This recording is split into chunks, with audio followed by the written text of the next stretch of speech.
Good day, this is Professor Will, CBMD PhD. Today, Sunday, May 10th, 2020.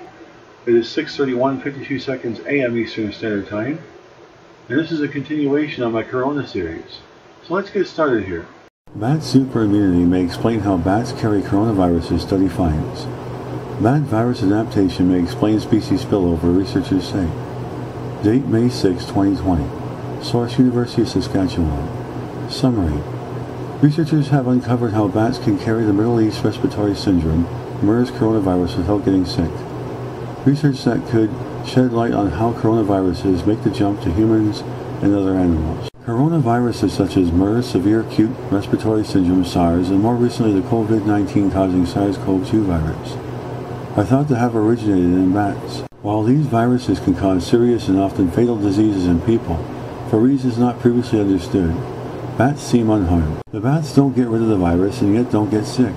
We wanted to understand why the MERS virus doesn't shut down the bat immune responses as it does in humans. In research just published in scientific reports, the team has demonstrated for the first time that cells from an insect-eating brown bat can be persistently infected with MERS coronavirus for months, due to important adaptations from both the bat and the virus working together. Instead of killing bat cells as the virus does with human cells, the MERS coronavirus enters a long-term relationship with the host, maintained by the bat's unique superimmune system. Researchers suggest that stresses on bats such as wet markets, other diseases, and possibly habitat loss may have a role in coronavirus spilling over to other species. When a bat experiences stress to their immune system, it disrupts this immune system virus balance and allows the virus to multiply. We see that the MERS coronavirus can very quickly adapt itself to a particular niche.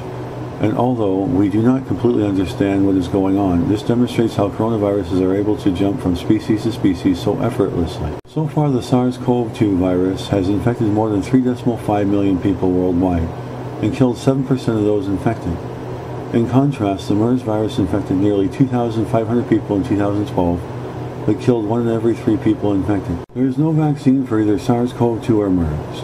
While camels are the known intermediate host of MERS-CoV, bats are suspected to be the ancestral host. Coronaviruses rapidly adapt to the species they infect, but little is known on the molecular interactions of these viruses with their natural bat hosts. A 2017 USASC-led study showed that bat coronaviruses can persist in their natural bat host for at least 4 months of hibernation. When exposed to the MERS virus, bat cells adapt, not by producing inflammation-causing proteins that are hallmarks of getting sick, but rather by maintaining a natural antiviral response, a function which shuts down in other species, including humans. Simultaneously, the MERS virus also adapts to the bat host cells by very rapidly mutating one specific gene. Operating together, these adaptations result in the virus remaining long-term in the bat, but being rendered harmless until something such as disease or other stressors upsets this delicate equilibrium. Researchers will soon turn the focus to understanding how the bat-borne MERS virus adapts to infection and replication in camelid,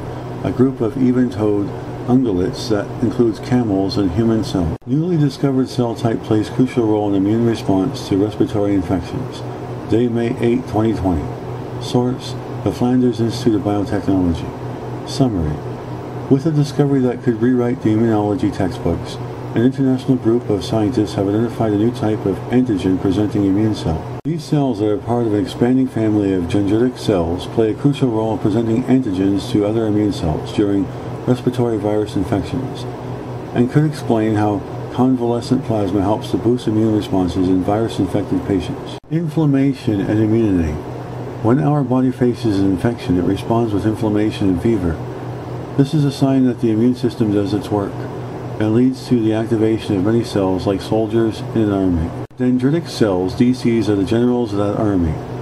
They can precisely activate and instruct the soldiers to kill infected cells by presenting antigens derived from the invaders to cells of the immune system. Mistaken identity.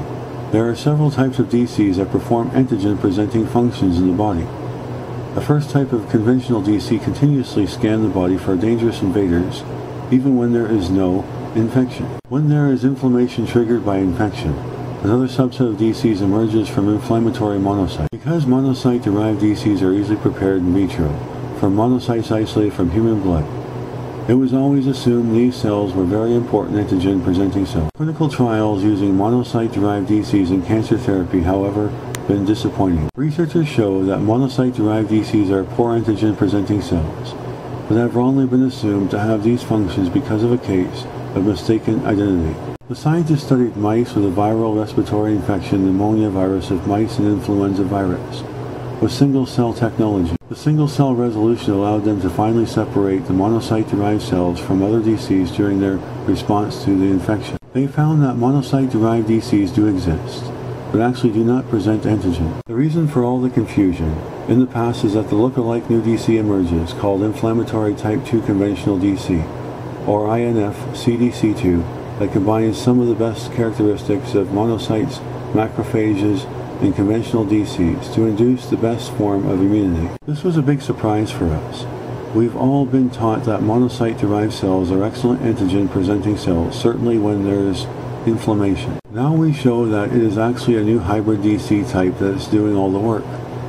This really changes what we know about the immune system and is very important knowledge for understanding respiratory viral infections and other inflammatory diseases. It took a massive team effort, but the strength of single-cell sequencing has finally cracked the complex DC code. Many contradicting findings from the last 2 decades now make much more sense. This also opens tremendous therapeutical opportunities, since vaccination strategies can now be designed to trigger formation of INF-CDC2 and thus generate a stronger antiviral immune response. Through the use of single-cell technologies, we have been able to align all the findings from the past few years and identify the distinct cell types involved. Moving forward, it will be very interesting to see under what other inflammatory conditions these INF-CDC2s are generated and how they can potentially be targeted therapeutically. Convalescent plasma and COVID-19. The findings of the researchers also have a direct relevance for the current COVID-19 pandemic, caused by another respiratory virus. An emergency treatment that is currently being explored is the use